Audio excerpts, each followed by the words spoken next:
All right, everybody, thank you for coming today. Welcome to tonight's presentation of Ask UAS. Ask UAS, where Ketchikan finds answers. Ask UAS is a production of the Ketchikan Campus Library. And this evening, we are very proud to present to you For the Birds, a narrated selection of Ketchikan Birdlife with Professor Barbara Morgan. Professor Morgan will say a little bit more about herself in just a moment. But what we would like to remind you today is that we are streaming live, which means that you should feel free to go ahead and put your questions or even drop any photos in for unidentified birds into the chat box. And we have our own very lovely Kathy Bowling who will be reading those questions live to Professor Morgan as the presentation progresses. So please enjoy. And with that, we will turn it over to our very own Professor Morgan. Thank you, Michelle. I'm really happy to be here tonight. This is going to be kind of a fun topic here. Everybody loves birds. Quite a few of these birds are ones that I have actually known most of my life because I grew up in this area. I am happy to be teaching here at the University of Alaska Southeast Ketchikan campus. Have been in and out of Ketchikan for most of my life and grew up mostly in small communities in this area. So quite a few of these birds I've known for a long time. Others I am new to because in March I all of a sudden had, a lot of time on my own, and birds make really great quarantine buddies. So I've learned some new birds, and that's something that anybody can do. If I can do it, anybody can do it. There's a strong birding community here in Ketchikan, on Prince of Wales Island as well, throughout the world. Everybody loves looking at birds. So I am going to just share some pictures of birds that I have taken over the course of the last year, most of them since March. And some of them I've actually gotten just in the last week. So there are birds here that are summertime visitors and then also ones that are year-round. And I will try to kind of identify those as I go through the slides. If anybody does have any questions, don't hesitate to ask, and I will do my best to answer them. And if I can't actually answer them off the top of my head right now, I will go back through later and look through the comments and answer them that way later on. So I have quite a few slides. There's a lot of birds that live here, and in order to kind of be able to touch on all of them, we're going to get moving. So, I should say too, I organized these in the same order as you would find in a bird identification book, such as Sibley's, which is one of the better ones. There's kind of an accepted way of organizing birds into identification books, and I have followed that pattern. So this was one, the common loon, Gavia imer, is one of the oldest birds as far as evolutionarily speaking. Their bones are heavy. They can dive real well. They are diving birds. They don't fly all that well. It takes them a long time to take off from a body of water. And so they do need a body of water in order to land and take back off. They feed on fish. And this picture was one that I got actually out at Ward Lake this summer when they were feeding on fish. So this is their spiffy plumage, and they are not in their spiffy plumage right now. So one of the challenges as far as being a birder and figuring out what's going on with birds and identifying them is knowing that they change their appearance based on time of year, gender, and age. Some birds more than others, and loons do a major change. Right now they're kind of mostly drab gray, but when they are in mating season, they will be this really patterned, highly spiffy kind of a plumage. So that's the common loon. The horned grebes are fairly closely related to the loons. This is one of the pictures I got just recently. The horned grebes also will get a little more spiffy in their plumage as they get towards breeding season, but right now they're mostly kind of gray. Horned grebe is Podiceps auritus, and the really kind of fun things about grebes, there's two kind of fun things. One is that they have red eyes, which you don't see until you really zoom in on the pictures that you take, if you get a good enough picture. The second thing is that when they feel threatened, they just kind of slowly submerge themselves until just their head is above the water, and that's if they don't just dive completely. But these are the horned grebes. There's more than one kind of grebe in this area. This just happens to be the horned grebe.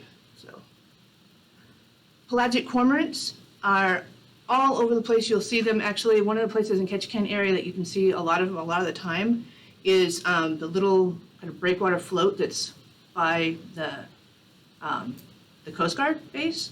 And you'll see kind of shaggy black birds that are kind of standing along the edge with long tail kind of hanging down. You'll see them sometimes with their arms kind of, wings kind of held out. Their feathers are not very waterproof, and so they get drenched and they have to dry out, and they do that by holding their wings kind of out to the side. So pelagic cormorant's one of the most common cormorants. We've got other species here, but this is one of the most common ones, which is why I was able to get a picture of it, because there are quite a lot of them. Phalacrocorax pelagicus is the pelagic cormorant. Pretty much all black. Great blue heron is our tallest wading bird. They can get pretty big. This one has its neck kind of pulled down. Idea herodias, and they are common. You see them all over. They feed in bodies of water. They can very patiently stalk their food and then get it. And they actually will perch in trees. And that was something that I learned fairly recently and didn't know, that they will perch in trees and actually hang out with others of their same in giant rookeries, kind of in trees in different places. So you most often see one or maybe a couple, sometimes three in the same place, but they're pretty solitary animals unless they're in breeding season. Tundra swans are a visitor here. They kind of come through early in the spring, and sometimes we see a few in the fall. Cygnus columbianus, and they are often mistaken for the trumpeter swans because they're both big and white, long neck. They're swans and they're white, so it must be a trumpeter swan. But the tundra swan has yellow that goes down from their eyes along their bill just a little bit, and you actually can't see that very well unless you have a pair of good binoculars and it's got its head turned just the right way, or you take a picture of it and zoom in. And so here you can see in this picture that it has that bit of yellow coming down from its eye, and so it's a tundra swan. They are a migratory bird. There's a lot of birds that are migratory birds that go through here on their way further north in Alaska in order to breed and feed, and then they go back south in the wintertime. Canada geese. I love Canada geese. And Branta canadensis. They're so jaunty kind of looking with their white on their cheeks and their brown feathers, white head, or black head. There's a few, you can usually see a few of them throughout the wintertime, but you can see a lot of them in the spring migration heading further north, and then quite a lot of them going further, going south again. There are a few usually that hang around for, you can usually see them a little, occasionally throughout the winter though, so, yeah.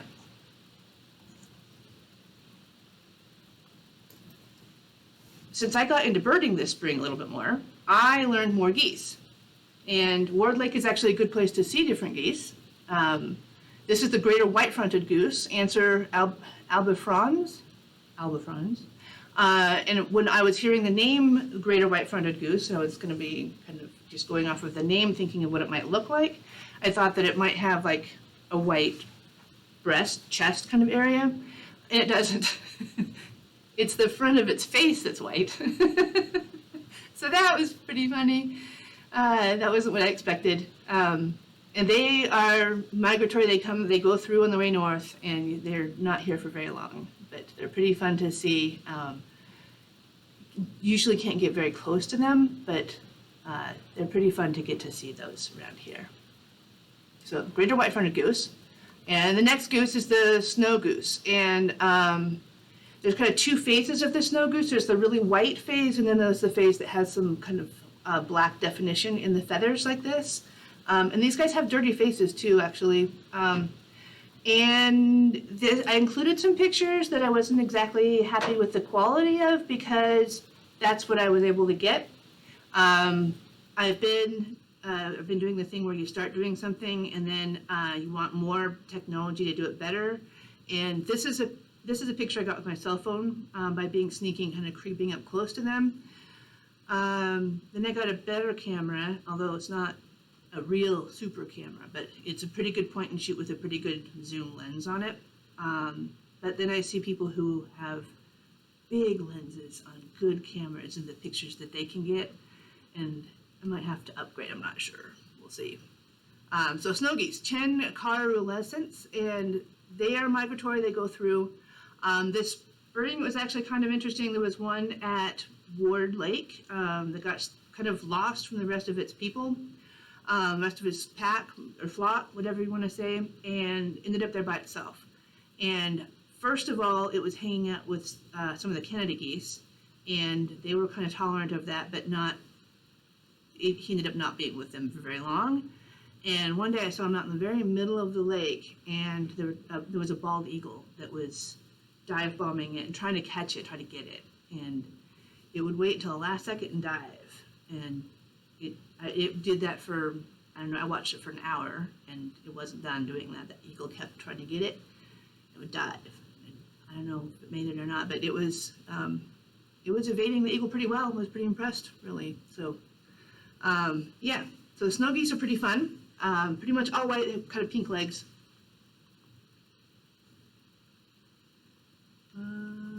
It's not going. Help. There we go. Okay, did that go too far? No, that was just, okay. Mallards are one of the ducks we have here. We're going into ducks now. I've got lots of new duck pictures. Mallards are great. And Anna's platyrhynchos. And sometimes you'll see males and females paired up together. This time of year, though, what I've been seeing is like a flock of them, and all the males in one group, all the females in another group, and both groups kind of headed in the same direction across the lake. So they're together, but they've formed, a male group and a female group, and they're not mixing all that much right now, which I thought was kind of funny. This is one of the most well-recognized ducks there are. Shows clearly how different males and females of the ducks can be. Females are almost always some different species, a lot of species. The female of the duck is like kind of more or less drab brown. A little bit of patterning, a little bit of difference in the pattern sometimes, but a lot of just kind of different shades of brown. And it's the males that have the really spiffy plumage in ducks when they're in breeding season.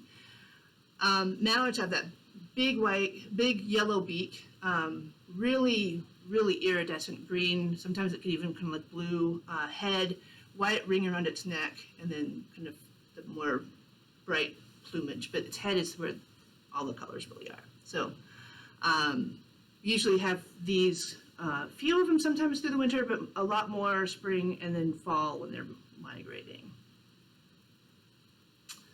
This one was a new one for me, American widgeon, Mareca americanus, and this is the female again. And when you're trying to key out the females of these different ducks, that's a little more tricky because they're all just kind of brown. But yeah, so this is the American widgeon. Then I haven't seen a male yet, so I'm going to be on the lookout for that. This guy was also new to me this spring I saw, and the northern shoveler is the name of this duck. This is the male, and it has kind of the iridescent green head as well, but the bill on it is not only not yellow like the mallard, it's dark colored, black kind of, but it's also really long. Northern shovelers have a really long bill. It has a little bit more white on the body too than the mallards do. So that was a pretty fun duck to see. These are the blue-winged teals here, and the male is in the front here, and the female is kind of behind him. You can't see it as well, and since its wings are folded up, you can't see the big iridescent blue patch on the wing, but the white on its face is part of the identification of the blue-winged teal. So this was a spring migratory bird. Okay, so I'm doing something wrong again? No, it should. Go ahead. Try it again. Okay, there we go. And then these are the green-winged teal. And the blue-winged teal, the male is kind of still mostly brown, just like the female is. But the green-winged teal, pretty closely related, they're in the same genus, Anis carolinensis. The male has a lot more colors going on, and I thought that these guys were so cute. They're kind of real rounded head and big eye and kind of perky way that they held themselves. So this was actually a mixed flock that I saw. Help.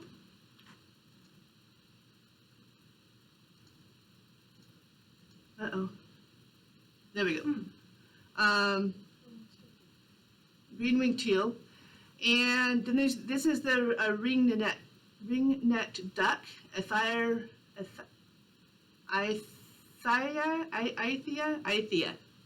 coloris. And there is a faint ring on the neck, but it has a much bigger ring around its face and a ring around its eye, so it's kind of like multi-ringed duck. I would call it. I don't always agree with the way people name things. I have my own names. Well, I use the names people use, but I would name things differently. Ring-necked ducks are ones that you can also see that the back is kind of a darker color than the bottom, the belly part is.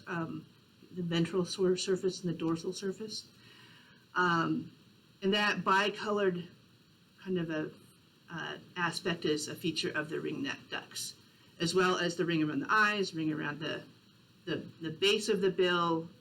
You can see in the male there's also a ring around the end of the bill, near the end of the bill, and then a ring around its neck. So ring-necked ducks, and they're pretty. They go through migratory. There's a few, not always a lot.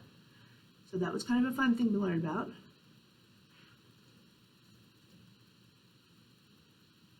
Okay, so this is the mixed group. We're all in one big, little small flock one day where I had the northern shoveler, the pair of green-winged teals, and the blue-winged teal all in one group here. And that was kind of fun to get all of them all together in one group because you don't see that all that often. And these were all new ducks for me too, all together. It's like, yay. It was a good day of birding. I like learning new things. We had a question on the northern shoveler. Yeah. Do they filter their food like a baleen whale would? Not quite like a baleen whale. A lot of the ducks do have little kind of grooves on their, or teeth a little bit, fine teeth on the sides of their bills so that they can hold on to food and get rid of water, so that sort of the same idea, but they don't have baleen. And they are eating like all of this yummy, I don't know, beach stuff. They're picking it up and eating it. So, but they do have the edges where they can kind of grip things and then also get rid of water. Yes. Yeah. Harlequins have one of the funniest scientific names, Histrionicus histrionicus. And the male is really spiffy plumage. Even right now, actually, both of these pictures are ones I took maybe, I don't know, it's kind of sunny. It was in the last couple of weeks, though, so one day. They're a sea duck, and they are one of our wintertime ducks, actually. You see them more often in the wintertime, and you can see them around right now. The female, really drab gray. The kind of interesting thing, though, is that even though she's pretty much drab gray, she has a lot of the same shaping as the male does. And then where he has the really brilliant cheek and then over the head, she has just kind of a bit of that same color with the white. She has the same white dot as he does. Not quite as well defined, but still that same white dot behind the eye and down a little bit. So I kind of think that's interesting. Really different color pattern, but still a couple of the same patterning features. Surf scoters are kind of in and out a little bit. Melanita perspicillata. And people actually kind of get these confused with puffins because they do have a really big bill that is orange and white when they're adults in breeding phase. When they're young, they still have the bill that's getting that big, long, kind of real wedge-shaped shape to it. but it's not got that colors yet. So these form big flocks. They're dark, real dark gray, charcoal gray, black kind of a color. And you see that bill with the white and orange on it. Those are surf scutters, and you'll see big flocks of them around. Some through the winter, not very many. Mostly they migrate south. And so then one of the signs of spring is when the scoters are back. Yay! Barrow's goldeneye is another one of our wintertime ducks. It's a marine duck.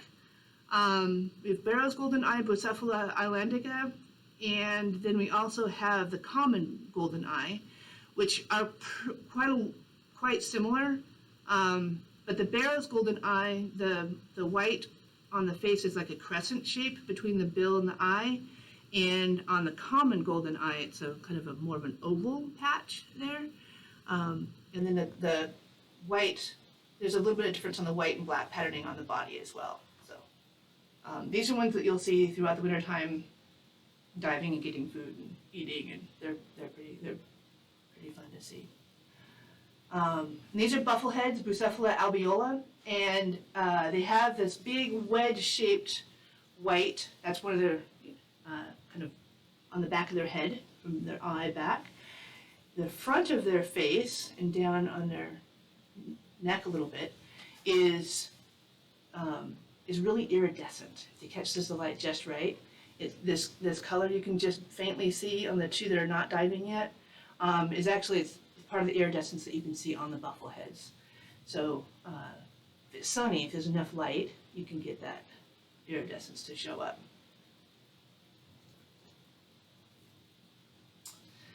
This guy's a hooded merganser. This is the pair of hooded mergansers here.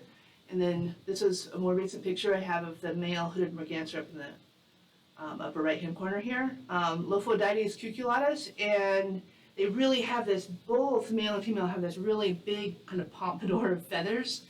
So their head is like huge, hooded kind of. They're pretty shy. And you see the male and the female, and they hang out together, and if they're swimming along, this was actually, the female was like not too far behind the male in this picture of the male. And if he got too far ahead of her, then he would kind of slow down and wait until she caught up, and they were staying together. It was real sweet. So, and he was trying to get away because I was sneaking closer behind bushes and whatnot, trying to get a better picture of it. It was one of the times I was wishing I had a better camera. So, but I'm still got a decent picture of it, and they also have like the kind of the big white behind the head, back part of their head, but the real defining feature there is the real big, pompadour hooded kind of thing, and then the color patterning, really kind of thin bill too.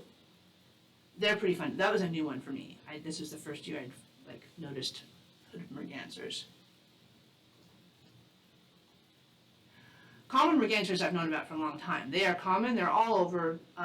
Ward Lake has this, at least one pair of mergansers that will have babies there every year, and they have a bunch of them. You can see here, there's the mom, I think, that's off floating by herself with all of her adolescent, fledgling? How about fledgling? Babies up on the log, and she's taking a break watching them all. Anyway, so the female and the adolescents all have kind of drab gray body and kind of fluffy, reddish, rusty kind of head feathers and the real long, skinny kind of bill. The male is black and white, all black head with a real red bill. So real different look to them. You can see these guys. They're frequent birds around here. Bald eagles are super common here, especially in the summertime. They're one that there are ones that will overwinter, but a lot of them will head south for the wintertime and come back in the summer. Haliaeetus leucocephalus is in the scientific name of them, and that literally means white-headed seagull, or sea eagle with a white head. Sea eagle with a white head, and they like eating. They're a fish eagle. They like eating fish. So, which is what this one's doing. I saw Merlin this summer, Falco columbiaris. It is a falcon, and he was making a lot of noise, actually, flying from treetop to treetop in a little muskeg I was in and getting my attention, and then it flew off. I'm like, wow, that was kind of fun. It was a real dark picture. It was silhouetted up against the sky, and I kind of lightened it up a little bit, trying to identify it pretty well. Really similar look to the sharp-shinned hawk. Actually wasn't entirely sure that this wasn't a sharp-shinned hawk, but one of the real good birders here in town assured me that he really thought this was probably a merlin. So I'm going with merlin. Thank you, Ben Limley. And this is a grouse. Okay? I know Michelle asked me for a grouse. Yes, I have a grouse. I'm not entirely sure if this is a sooty grouse or a spruce grouse. My understanding is that the sooty grouse are more common here than the spruce grouse, so it's probably a sooty grouse. This is not only a cell phone picture, but it's also like my old cell phone with the worst camera. I was probably 30 feet from it, and this was as best of a picture as I could get. So I'm guessing that this is a female sooty grouse, which is Dendrogopus fulinagosus, possibly a spruce grouse, which is the Falcopennis canadensis. The sooty grouse used to be called blue grouse here, and then the powers that be in the birder world decided that the two subspecies of blue grouse were actually two different species. And so ours here became sooty grouse, and I can't remember what the population further east became, but anyway, ours became sooty grouse. And these are the ones that in the spring, the males are making their call to attract, because they have to attract their mate. And a female sooty grouse really likes that deep hooting sound. So these are commonly called hooters, and they sound quite a bit like an owl, but they're not an owl. They have a big pouch. The males have a big kind of pouch, whatever, in their throat area that they will inflate with air. It's no feathers on it, and it's kind of a bright yellow as well, golden color. And they use that to make that hooting sound. Hoot several times, 4 or 5 times, whatever, and hunters try to get them, hunt them, and track them by sound, which is like ringing through the forest, and who knows where it's coming from. I can never tell. But there's a legal hunt for them, and they're really tasty, and they look about like this. This is a grouse, and I think it's a female sooty grouse. The males would be kind of uniformly grayish kind of a color. So pretty cool. Okay, so moving into like all the little wading birds, and there's a lot of little wading birds. There's a lot of little wading birds, and you go, oh, they're like all these little long-legged wading birds that are out there, right? Well, then you go, oh, but maybe it's this kind or that kind, and there's a lot of different kinds of little wading birds. So this one is the semi-palmated plover, Charadrius semipalmatus, and they're little. They're little, plump little guys running around on the beach, looking for yummy little insect, things. They do have this kind of white underbelly and one black ring across its kind of lower, chest area. Anyway, their beak. One of the things that's important about them if you're identifying them is that it's kind of two-toned. The base of it is orange, and then the tip of it is like darker, kind of edging into black, kind of a color. So they're pretty adorable. Not all that different from killdeer. You say, what? The killdeer looks almost exactly like that, and it's true, it does look almost exactly like that. The semi-palmated plover had one ring, and the killdeer has 2. And then if you look at a killdeer straight on, you'll see that it is actually got kind of 4 stripes. There's the 2 rings it's got, but then across its bill and then above its eyes, which is kind of hard to see then. If you're looking at 4 black stripes, it's like, is there a bird in there? Where'd the bird go? So, Charadrius vociferus, and vociferus is actually quite accurate, because when they're alarmed, and they get all of them going too, it's like, no.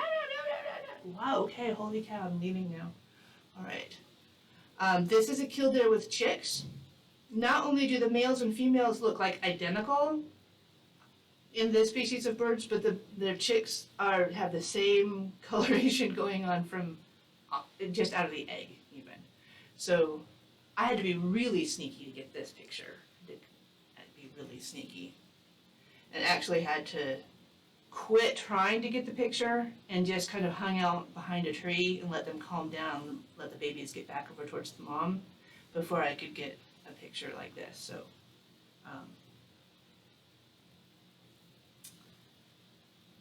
these are the greater yellow legs, Tringa melanoluca, and they have really long yellow legs. They have really long bill, and they're kind of this mottled brown with a little white on the top, and their bellies are kind of white with a little bit of brown barring. And I was getting to know them, and the white ring around the eye, you can see. I was getting to know this fairly well, and once I started paying attention to these guys, okay, getting to know this fairly well. And then, and there's males and females look the same. Okay, and then later in the summer, I was like, oh, look at that. I found a different bird. And in fact, I did not actually find a different bird. That's the juvenile. So the back of it has white spots rather than kind of white bars when it's a juvenile. And so this is the glory of becoming a birder. I'm an amateur birder. I'm fairly new at actually like really paying attention to birds. Not only do males and females look different, juveniles will look way different too. And so sometimes, and that's interesting. This little guy's a spotted sandpiper,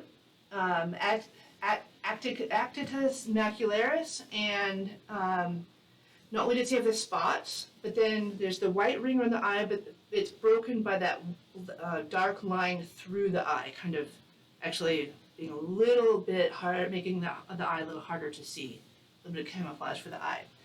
And it does have the spots when they are in their spiffy plumage, and then they come back around after the new young little spotted sandpipers, and they're not a different species, even though it does not have spots on their breast, no spots. So, and these guys are little, running around.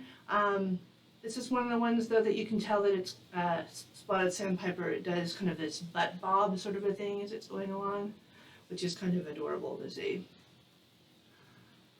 Black turnstones, Renaria melanocephala, and they fly around in big groups. They are not silent. The big flock, small flock, whatever, are always making murmuring, kind of talking to each other. And they're called turnstones for a really good reason. They go along the beach, wherever they're at, and they use their bill or their head or even kind of their shoulder sometimes to flip rocks over and then eat whatever yummy bug invertebrate type things there are underneath the rocks. And so they are literally turning stones over the whole time they're feeding. They're black turnstones. There are ruddy turnstones we have around here too, which have some kind of ruddy feathering at part of the year, but these were black turnstones. This was the best picture I could get of this non-breeding plumage wandering tattler. And this was Tringa and Incana, and they're related to the greater yellowlegs, which was also in genus Tringa. It does the whole butt bobbing kind of a thing as well. Not all that common here. It's a little more rare here. And this was a find. That looks like that bird when I saw you on the trail of Ward Lake. I was talking to you about. That's it. This is one of them? Yeah. Okay, yeah. Dunlin, the two in the center here with the dark black on the belly. The other ones are different kinds of sandpipers, western sandpipers. I think these might be all western sandpipers. But the two in the middle here are Dunlin, and their legs are not yellow, and they have a black patch on their belly. And their bill is long, but not quite as long as the greater yellowlegs. Caladrus alpina. And these guys are the western sandpipers here. These are little. They're just a few inches tall, maybe 4 or 5 inches tall. dark black legs, long black bill. And you can tell them from the other sandpipers because they have quite a bit of kind of ruddy sort of feathers, especially on their head, kind of rusty reddish on their head, and some of their wing feathers on their back have quite a bit of redness to them, which sets them apart from the least sandpipers, which don't have these. This actually looks a little more red than it does on the screen here, right? Not on your screen there. They are kind of, they don't have much in the way of redness on them. And there's actually 3 of them in this picture. One of them, the closest one, has a tail to us. The one behind it is actually facing us, and then there's the one furthest away that is to the side. And they run around, always moving. There's some of the ones that are hard to get a picture of because they never stop and just pose. They don't pose. This is a bill. This in the front is actually greater yellow legs, and the 4 behind there are short-billed dowagers, Limnodromus griseus, and they have this dark on the head and the line through the eye. So see, all of these look fairly the same, right? Until you start really digging into it. There's all these different wading birds. And then the Wilson snipe, another one. Long legs, which you can't see because it's kind of crouched down. Really long bill for how big it is, and a really distinct kind of patterning with its feathers, though. So they're little, they're pretty shy. So Wilson snipe, Gallinago delicata, and they're pretty delicate looking. So moving into the gulls. I don't know very many gulls, actually. I do know enough to not call them seagulls. They're not seagulls. They're different species of gulls. Bonaparte's gull is the first one I learned how to identify, which is super easy because it has an all black head and yellow legs. Well, orange legs. Okay. Criocephalus Philadelphia. They have the all black head when they are in their spiffy breeding plumage. Right now, it's kind of not all black, but they have a black spot on the side of their head. And then, okay, this is the Mew gull. All yellow or golden kind of bill. And then the tips of its wing feathers are black, which kind of stick out in the back. Okay, Larus canis is one of the gulls we have around here, one of the more common ones. And the glaucous wing gull, Larus glaucescens, has this red patch on its bill, and the end of its wing feathers are not black, and so it's all white or gray like this, with the bill that's yellow bill with the red patch there. Pink feet. So there's only 3 gulls. We have a lot more gulls. That's all. I only did 3. That's enough. We have pigeons here. I posted this on Facebook and people were like, "What? You posting a pigeon picture? What?" Like, yeah, it was pretty funny. I got kind of mobbed one day, and I was sitting in my car, and one hopped up on my side mirror. I'm going to jump in with a question. Like, how did they get here? Are they native? Did They're they not native. ride up on a boat somewhere? I mean, what are they doing here? They follow people, and so there's a few birds that actually I'm going to cut. This is the first one. Different birds here that follow people, and they followed us. They came up with us. So you'll find pigeons pretty much anywhere people live, and they are a nuisance. People hate them, or they think that they're wonderful because they're anyway. So we have them here, and this guy was pretty bold. I didn't feed him. I did take his picture. Rufous hummingbird is our main type of hummingbird we have here. This is the male here, really red. The throat is, you can see, is iridescent. In the right light, it's brilliant red kind of a color. They feed from flowers. They're one of our actually worldwide, hummingbirds are one of our really important pollinators. The female is less red. It has just a little bit of red on the throat, and it's actually mostly green, kind of a pale green, but still has a bit of the rufous down her sides, which is how you can tell the female rufous hummingbird from the Anna's hummingbird. We do have Anna's hummingbirds that are staying here even all winter.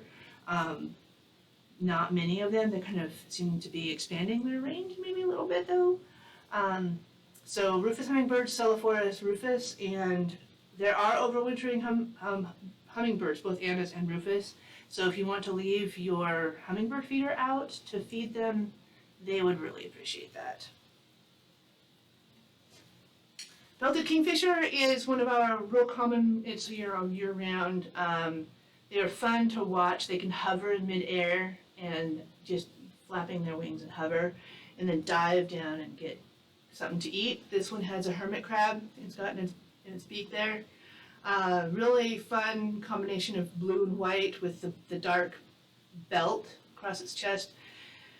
It's usually if there is any kind of sexual dimorphism in the colors of the bird, it's usually the male that is more spiffy and has more colors, and the female that is more drab. And the belted kingfisher actually has that reversed. This is a female. It's the females that have the red, rusty red down the side.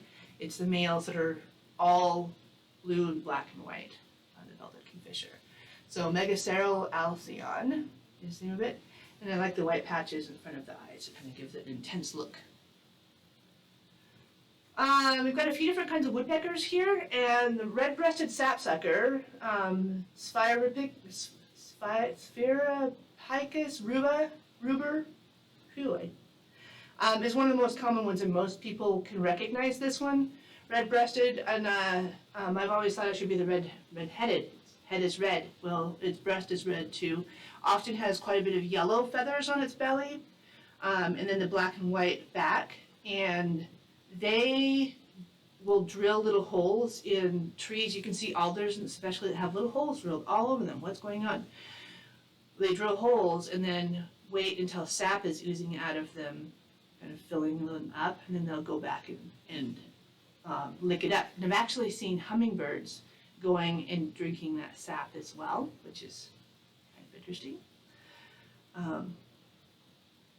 We have hairy woodpeckers, Leuconotopicus villosus, and they have just a small red patch on the back of their head. Look a lot like the downy woodpecker, which we also have here, but the downy woodpecker is basically same kind of a look, only smaller and then smaller bill. And then we have northern flickers and the Colaptes auratus, and there's two different kinds of northern flickers. There's ones that have red underwing feathers and under the tail feathers, and then there are ones that have yellow underneath. And they have different combinations of the color of the crescent on their chest, the color of so they can have either, so the black crescent, and then they have either red or black mustaches, and then they have the crescent on the back of their head as well. And this is an intergrade. It's a combination. It's an interbred yellow and red that has the different combination. It has the red mustaches and the red crescent instead of black mustaches and red crescent. So this is a young one, and this is an adult of intergrade northern flickers. And so they're pretty common here and make quite a bit of noise. They can make quite a bit of noise. They'll come to a feeder. When you see them flying, you can see even from a distance that that's what it is, because they have a white rump patch, which is uncovered when they're in flight. Okay, now to the little birds. All the little teeny birds, which are really hard to get pictures of because they don't sit still very long at all. This is one of the flycatchers. It's called the Pacific Slope flycatcher. Has the ring around the eye. It's kind of one of its distinguishing characteristics. I'm pretty sure that it thought that if it held still enough and didn't look at me that I would go away, which I did eventually do. And they do catch flies to eat in midair, so you can see them sitting on a branch and they'll fly up and catch one and then go back and sit back down. Empidonax difficilis and Stellar's jays, Cyanocea stellari, brilliant blue. This guy you can see was looking at me, but he also was sitting there posing for me to get me to take his picture. So Stellar's jays, along with the ravens and crows and magpies, are all in the corvid family and are the smartest of the birds by far. So really intelligent birds. Raven right here, kind of got a blue iridescence going on a little bit, Corvus corax, and this guy was also posing for me. I was walking and it kept flying. I bring my camera out everywhere I walk when I go hiking, unless it's really nasty weather.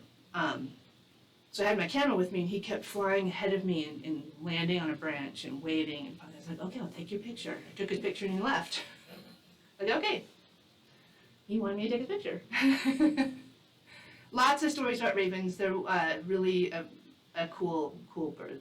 Figure big in native Alaskan mythology and such. So this is kind of how I felt summer went here. The barn swallow. Heron rusticus, they come up for the summer and migrate back south. They're gone again.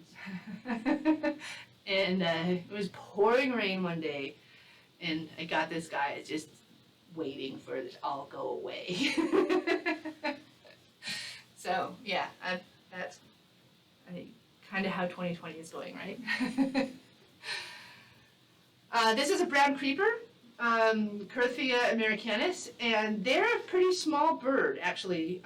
Not that long, maybe with the tail, you can see the tail feathers are pretty long. Actually uses them the same way woodpeckers do with their tail feathers, just to brace themselves as they're, got their claws in the bark. They're called creepers because they kind of creep up the tree, even kind of spiral around the tree. Their beak is really kind of sharp and down point a little bit, and they're eating stuff. They're getting little bugs and whatnot out of the bark or off the bark, and they go scampering up the tree and around, eating, and they get up as far as they want to go, and they fly down to the base of another tree and go up and up and up and creep up and up and up like that, with using their tail feathers to brace themselves. A little pretty vocal. You can see them in little flocks, kind of doing this behavior. It's pretty fun to see. We have a couple different kinds of wrens here. I'm pretty sure this is a Pacific wren. There's also house wrens around Troglodytes pacificus. The one on the right is a juvenile. It was one of 8, and they were all in a tight little bunch right in the middle of Salvage Trail one day, and I almost stepped on them. And the rest of them all scattered, except this one, who wasn't gonna move. And so I got a pretty good little picture. It was smaller than a golf ball of that size. The one right next to it, the bigger picture, is an adult Pacific wren, very active, and the only reason why it was staying still long enough was because it was hidden behind that blade of grass that's covering part of its eye, and so it was safe for me.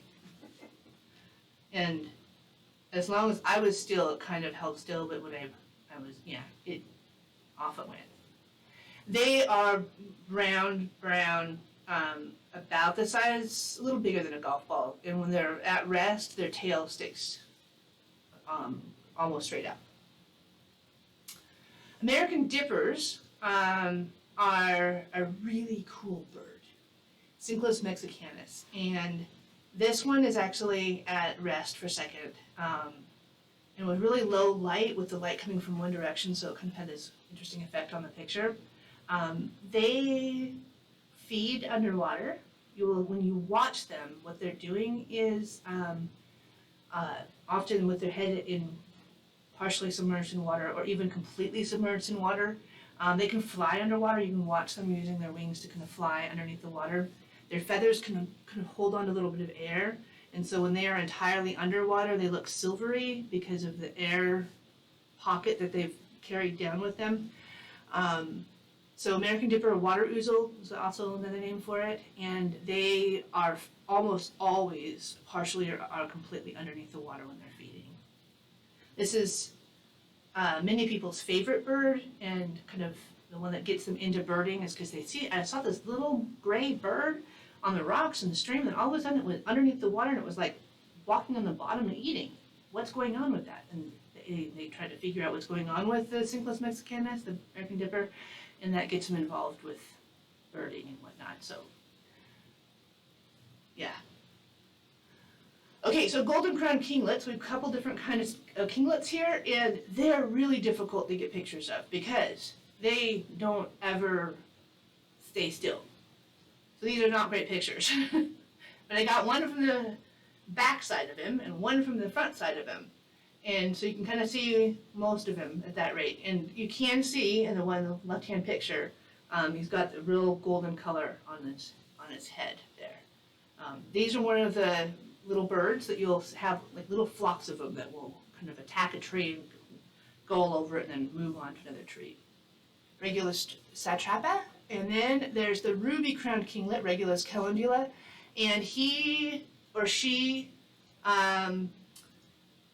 doesn't have the ruby crown right now.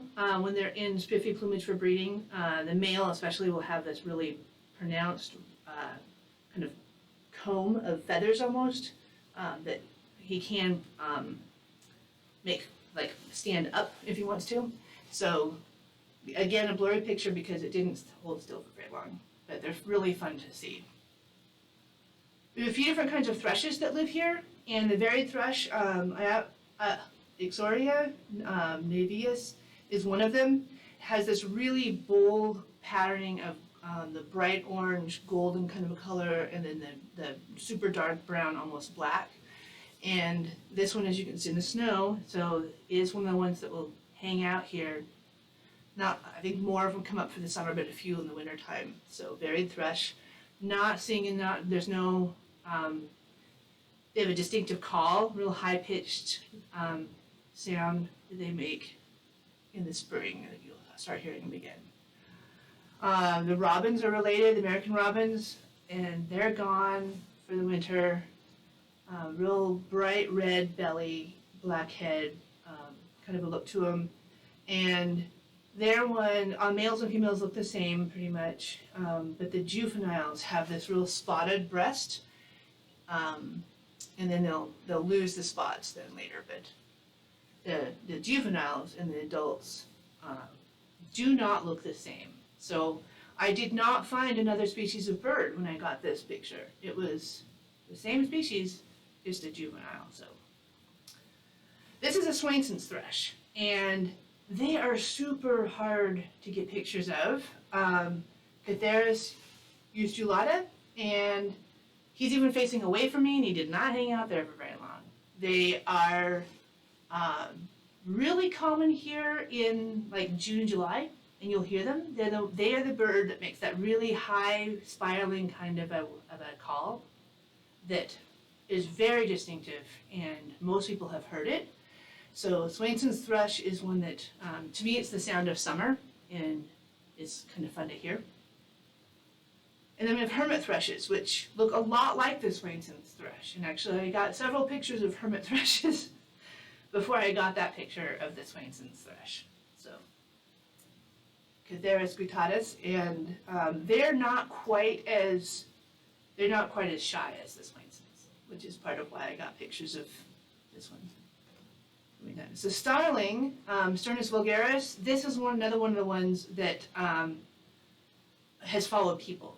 Right, we did have a question, do we have starlings in southern southeast Alaska? It's like, yeah. Yep. Yeah. That's a good question, and we do. There are some that do overwinter, not very many. Most will go south and come back in the spring. There's a lot more of them when it's warm here. They're kind of fun to watch. They kind of look like thugs to me a little bit, the way that they move. And their beak is kind of heavy. They're black. They've got kind of this patterning of the feathers that look kind of white here, but can be kind of iridescent in certain lights. And they just move kind of in a look, sort of aggressive. They can take off instead of kind of taking off in a, they can just almost do like a power lift kind of. Well, they've been a super successful invasive species. They really right? are. Yeah. Yeah. They are very successful. They are very successful. As far as being an invasive species, it's kind of an interesting thing. Birders are like, wow, the birds are expanding their range. That's so amazing, cool. And they don't seem to get too excited about it being invasive or not. plant people, on the other hand, are like, oh my gosh, there's another plant that's growing here, it's not supposed to be here. Rip it out! Oh my goodness. Okay, so is it invasive? It's not. It has followed people here. They got introduced from, I call them starlings. It could be called common starlings. It could be called a European starling as well. They were introduced from Europe to the East Coast, and they've been moving west and then now up to here. And they only like being around human-made structures. So they're kind of like pigeons. They're not really doing any damage or harm because they're not displacing any other native species, as far as I know. So they're kind of fun. I don't know.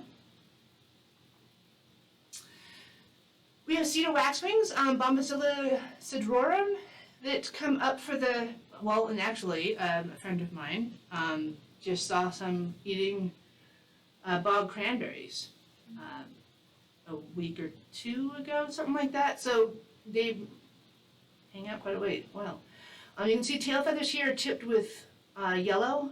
Can be a little bit of yellow on the wings, and then some of them, it's not a different species, some of them just happen to have also some red on the wings.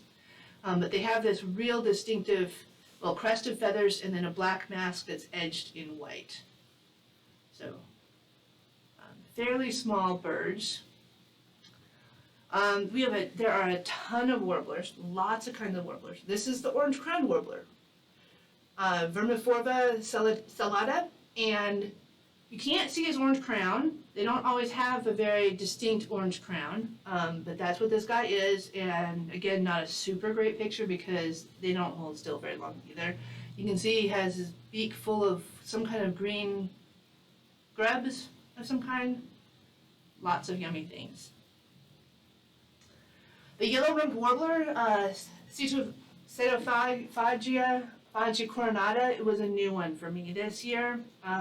And I got the front picture, and then but it was like, okay, yellow-rumped, why is it called that? Well, then I got the picture of its back, and it's really, I agree with this name. This is a good name. Yellow-rumped warbler. Got the yellow rump patch there. So they seem to like being kind of higher up in trees, so it was a little hard to get a picture. And they don't hold still very well either. Townsend's warbler, Cetophaga townsendi, and mostly kind of dark gray and gray, kind of barring, but then their face has the dark and yellow, bright yellow, and it kind of comes down over their shoulders and down their front a little bit. And they're fun. They're pretty common here in the summertime. You don't see them like every day, but they are fairly common and really bright burst of color when you see them. Along with the Wilson's warbler. The Wilson's warbler is all yellow like this, round black eye, and then its head is like a black cap on it. Right here, little black cap. Again, not holding still very well. Hardellina impulsia, and the Savannah sparrow was new to me. Passerculus sandwichensis has the striping that in the kind of the blunt, wedge-shaped. It's pointed, but beak is kind of short and wedge-shaped. That's characteristic of sparrows. They have quite a bit of yellow above their eyebrow kind of area. It has some quite a bit of yellow on it. So those are pretty common here. They come through in the spring. The big flocks of them actually. Golden crown sparrow, Zonotrichia capilla, and you can see the real obvious golden crown there. It's a little bit hard from the back because it's yellow in the front, and then it kind of transitions some of them into a white stripe in the back. You can see it from the back and think it might be a white crowned sparrow, but white crowned sparrows actually have two white stripes, not just the one stripe down the middle. So this is a golden crowned sparrow, gold in the front here. Song sparrows, Melospiza melodia, and they will sing and sing and sing, sing and sing and sing. And you can see here it's got its head back so you can see its neck and throat, a lot of brown striping, and then right in the middle of their chest, that brown striping kind of ends up being a messy splotch right in the middle. A lot of these around Ward Lake. The dark-eyed junco, Junco hyemalis, and they will spend the winter time here. If you have a bird feeder, they'll love you for putting out bird food for them. All black head, kind of a slatey gray, kind of a little bit brownish on the back, wedge-shaped beak. And this is my pine siskin. This is one of the most recent pictures I got. Spinus pinus, which I think is a great scientific name. The pine siskin looks quite a bit like the Savannah sparrow, streaky brown colors, but instead of having the yellow over its eye, it has the yellow streaks kind of on its wing there. So this is a pine siskin. Landed on some cedar here, and it was digging down in the cedar cones and pulling seeds out and eating them. So, and it held still, actually. I told it to, and it listened. Anyway, and so I got a pretty good picture of the pine siskin. So, and that's it. That's my year of birding. Thank you so much. You have a question Okay. that we haven't asked yet. Do we have solid owls here? I mean, I didn't see any pictures. I was kind of waiting for owls to come up so I could ask the question, but We do. And I am not lucky in finding owls. So the owls are on my list of things that I would like to be able to see. And I've heard them, I don't have any pictures of them yet, and I need to remedy that. So hopefully over the course of the winter time, there's some that stay the winter. But yes, we do. Northern saw-whet owls. Yeah. We have pygmy owls. We have a few different species of owl. So this was quite a few birds. I think that's close to 70 birds that I just ran through. And really, that's not even all of the birds that we have here. I didn't have any hawks. I didn't have any owls. There's whole groups of birds I didn't even have any representatives of. There's way more warblers.